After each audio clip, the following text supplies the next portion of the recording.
before we get straight into the course, I wanted to do a quick breakdown of what this course actually is. So it was a practicum project for my degree. Instead of doing an in-person practicum, because it was COVID time, they gave us the option to do a solo project. So that's what I chose. And at the same time, my buddy and I, who now went off and opened a gym, were working together to start this garage gym company. And at the time, with everything fitness being online, figured why don't I create a course for this project that we can also sell for the business. And it didn't end up using it for the business or anything. So I figured I'd just share it here. So I have about 16 kind of lessons talking about physical literacy, what it is, and play, because that's something that I think a lot of people need to have in their lives. So yeah, it's not, see it as more of an academic type thing. It's not super fantastic, but I think it has some value that it should be on the internet and that people can definitely pull something from it and use it in their own everyday lives. So yeah, I hope you enjoy it.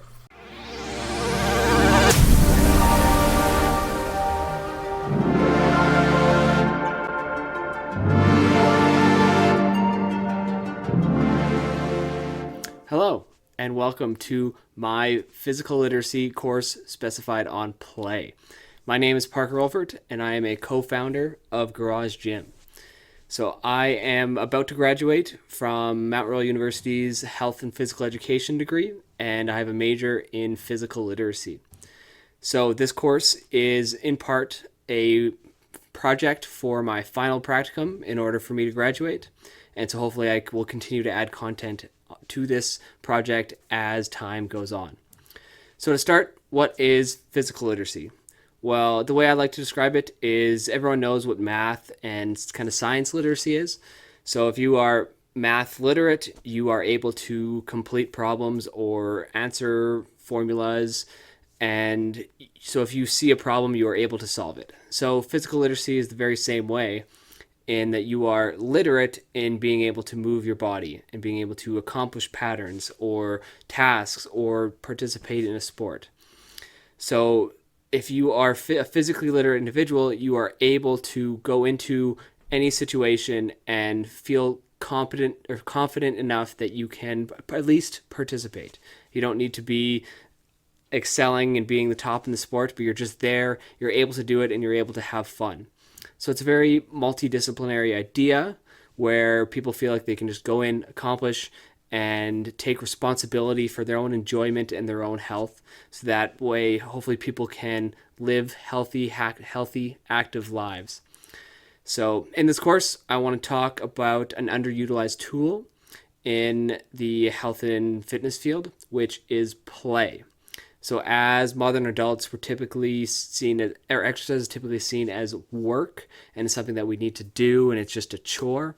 And I really want to try and scrap that idea and bring us back to what it was like as a kid when we were just going out and playing and having a good time, because I think that is the tool, the best tool to unlock healthy individuals, especially as we grow up. And exercise does not need to be a chore. It can actually be quite fun. So let's get into it. Let's have some fun and let's play. So play to me is any exercise that you find enjoyable. So this can be anything that is strict rule following to just going out and playing on the playground. So if you enjoy playing your sport with strict rules, that is considered play. It's anything that you find enjoyable, right? You could be anywhere from lifting weights in a very structured, linear pattern to climbing a tree with your kids. So it's not something that you're necessarily looking for athletic benefit or any sort of physiological changes or adaptations. It's just something that you go out to do. You're looking to have fun, and just anything that you kind of enjoy doing for the sake of doing it. And I think that it is best to play outside and in nature, but that's definitely not a limiting factor.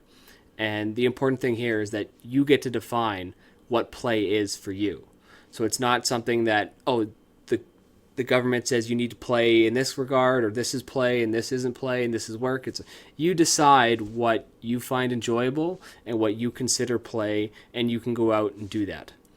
So in these next few videos here, I want to talk about the mindset of what it's like to be physically literate and have the mindset to look out and be able to play. And then I want to go over and talk about one of the things that I find most enjoyable, which is rolling ropes. So it's a very physically literate, demanding activity that forces you to move your body in complicated patterns and move in rhythm and in coordination. So it is something that greatly develops your physical literacy, so you are able to transfer that over into any other activity. And then the last series of videos, I want to just give a few more modalities so that people can go out and try these and give them an idea of where to start, because some people just don't know where to go. So that'll be something, if maybe you don't enjoy the ropes, or maybe you do, here's some other things that you can go and check out and try. So now I'm going to go into the benefits of play. So play is essential for children to grow and develop, especially in their language and social skills, because if the kids are playing with other people, they need to communicate, they need to learn how to talk and be friendly, or end up becoming not friendly and know why that's wrong. It's just a great way for kids to learn in every sense. And that's not even talking about their physical skills. But of course, their physical skills are going to come along with it. And children typically learn better when they are playing, as opposed to when they're being, guided or told what to do. And of course, that is the same for us as adults when we're trying to learn something. I heard a quote, and I'm not entirely sure where I got it, but it does ring true, that you learn 21 times faster when you are in play compared to when you are not. So that number might not be perfectly correct, but when you are going out and having fun and there's no pressure on yourself, you are able to learn so much faster and you can develop so much quicker. And that's a really important note to make. And of course, play, if you're going out and being physically active, it's going to improve your physical health. And obviously that could depend how much by what you're doing and how much you're doing. But play is going to reduce your stress. It's going to improve your brain function, boost your creativity, because you really have to think about what you're doing, or even not think about it, and you just kind of go. It's going to improve the relationships you have with the people that you're doing it with, because it's going to create laughter and just help you. You guys are going to problem solve together. So it's a great way to do that. And then, it will increase your brain function by increasing neurotransmitters. It's going to release dopamine, and it's just an all-around feel-good activity. And play engages in the same type of behavior patterns that are shaped in childhood to help increase work productivity. So if you're going out and playing every once in a while, maybe in your breaks or even at lunch or after work, you are able to come back to work or study and be a lot more productive, because you have those neurotransmitters rolling around in your brain. And especially if it gives you a break, so you're working hard, you're going out and playing, and you come back in and now you're relaxed and you're ready to go back to work, as opposed to just sitting down and grinding and being very stagnant. And yes, so play causes laughter too, is one of the big things. And everyone wants to laugh. Everyone knows the benefits of that. So if you can go out and do that with friends, or even laugh with yourself, it's just going to give you a lot more of those neurotransmitters again, and just calm you down and just make you feel better about life in general. And so this isn't mentioning all the benefits about any other exercise. If you want to look at the benefits of exercise, you can quickly Google that. All of those same exercises are going to come in any type of play as well. And of course, play is going to help with your mental health. It gets you to relax a little bit, gets you to laugh, all the things I talked about briefly before. And it means that we're completely present in the moment, and we're only thinking about what we're currently doing. This is called a flow state, which I will talk about in a video in a little bit later.